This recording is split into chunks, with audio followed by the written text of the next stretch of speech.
안녕하세요 여러분, 뭉청어의 박앵커입니다. 오늘 영상에서는 뉴스가 아닌 다른 소재를 다뤄봤는데요. 명작 동화 신데렐라를 제가 낭독해봤습니다. 마음씨고 온 신데렐라의 이야기 모르는 사람 아무도 없으시죠?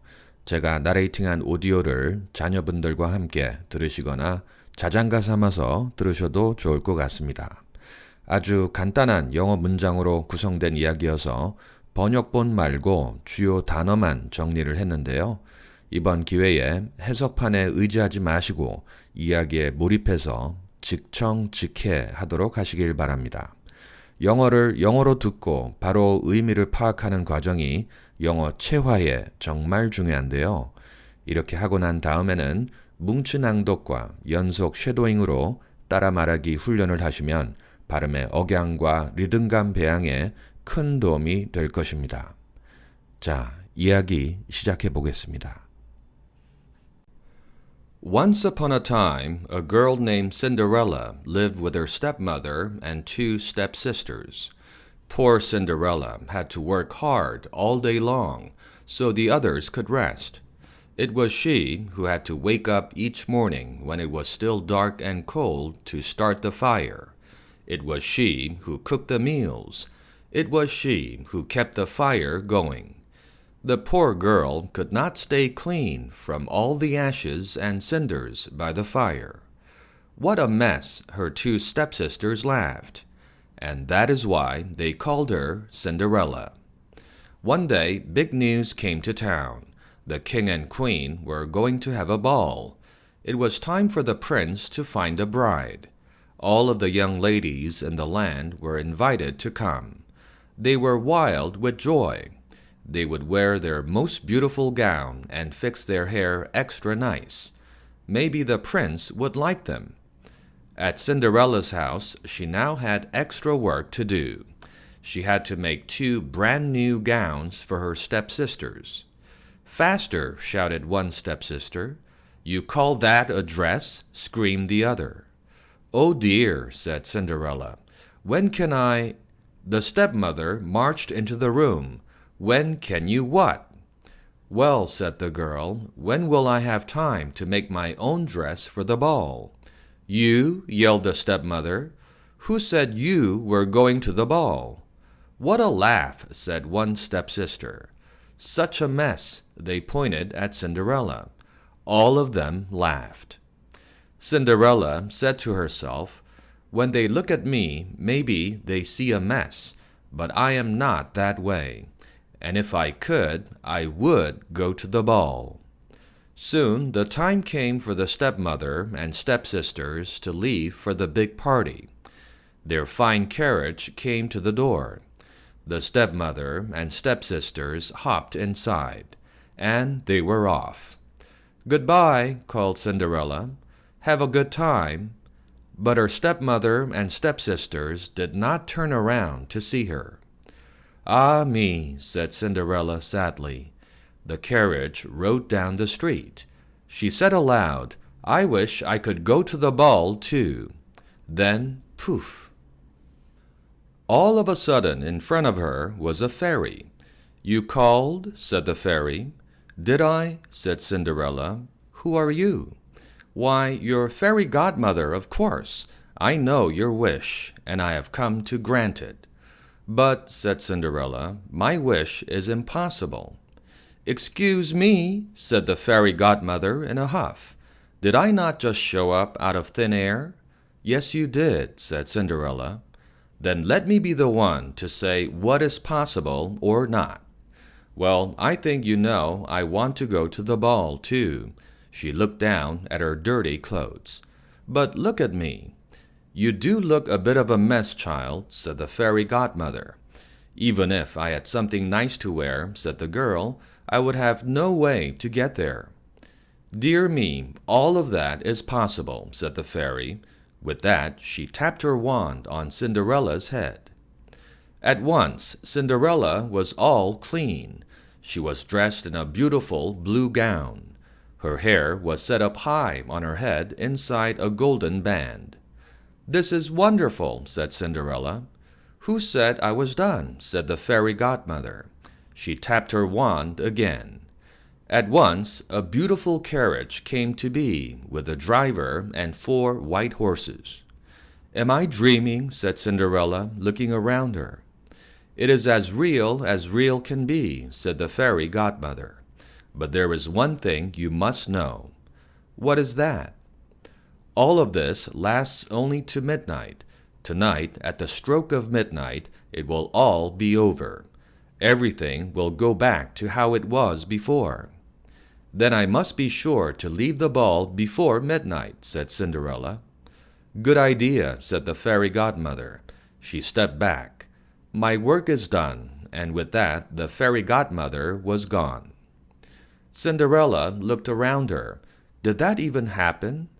But there she stood in a fine gown and with a golden band in her hair, and there were her driver and 4 horses before her, waiting. "Coming," called the driver. She stepped into the carriage, and they were off. Over at the ball, the prince did not know what to think. "Why do you have that sad look on your face?" the queen said to her son. "Look around you. You could not ask for finer maidens than these." "I know, mother," said the prince, yet he knew something was wrong. He had met many of the young women, yet after he said hello one by one, he could find nothing more to say. "Look!" someone pointed to the front door. "Who is that?" All heads turned. Who was that lovely maiden stepping down the stairs? She held her head tall and looked as if she belonged, but no one knew her. "There is something about her," said the prince to himself. "I will ask her to dance." And he walked over to Cinderella. "Have we met?" said the prince. "I am pleased to meet you now," said Cinderella with a bow. "I feel as if I know you," said the prince. "But of course that is impossible." "Many things are possible," said Cinderella, "if you wish them to be true." The prince felt a leap in his heart. He and Cinderella danced. When the song was over, they danced again, and then they danced again and yet again. Soon the other maidens at the ball grew jealous. "Why is he dancing all the time with her?" they said. "How rude!" But all the prince could see was Cinderella. They laughed and talked, and they danced some more. In fact, they danced for so long that Cinderella did not see the clock. "Dong," said the clock. Cinderella looked up. Dong went the clock again. She looked up again. "Oh my!" she cried out. "It is almost midnight." Dong rang the clock. "Why does that matter?" said the prince. Dong called the clock. "I must go," said Cinderella. Dong went the clock. "But we just met," said the prince. "Why leave now?" Dong rang the clock. "I must go," said Cinderella. She ran to the steps. Dong said the clock. "I cannot hear you," said the prince. "The clock is too loud." Dong rung the clock. "Goodbye," said Cinderella. Up the stairs she ran. Dong went the clock. "Please stop for a moment," said the prince. "Oh dear," she said as one glass slipper fell off her foot on the stair. But Cinderella kept running up. "Dong," said the clock. "Please wait a moment," said the prince. Dong rung the clock. "Goodbye," Cinderella turned one last time. Then she rushed out the door. Dong, the clock was quiet. It was midnight. "Wait!" called the prince. He picked up her glass slipper and rushed out the door. He looked around but could not see her blue dress anywhere. "This is all I have left from her," he said, looking down at the glass slipper. He saw that it was made in a special way to fit a foot like none other. "Somewhere there is the other glass slipper," he said, "and when I find it, I will find her too. Then I will ask her to be my bride." From hut to hut, from house to house went the prince. One young woman after another tried to fit her foot inside the glass slipper, but none could fit, and so the prince moved on. At last the prince came to Cinderella's house. "He is coming," called one stepsister as she looked out the window. "At the door," screamed the other stepsister. "Quick!" yelled the stepmother. "Get ready. One of you must be the one to fit your foot in that slipper, no matter what." The prince knocked. The stepmother flew open the door. "Come in," she said. "I have two lovely daughters for you to see." The first stepsister tried to place her foot in the glass slipper. She tried hard, but it just would not fit. Then the second stepsister tried to fit her foot inside. She tried and tried with all her might, too, but no dice. "Are there no other young women in the house?" said the prince. "None," said the stepmother.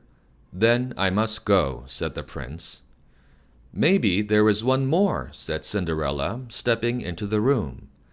"I thought you said there were no other young women here," said the prince. "None who matter," said the stepmother in a hiss. "Come here," said the prince. Cinderella stepped up to him. The prince got down on one knee and tried the glass slipper on her foot. It fit perfectly. Then, from her pocket, Cinderella took out something. It was the other glass slipper. "I knew it," he cried. "You are the one." "What?" shouted a stepsister. "Not her!" screamed the other stepsister. "This cannot be!" yelled the stepmother. But it was too late. The prince knew that Cinderella was the one. He looked into her eyes.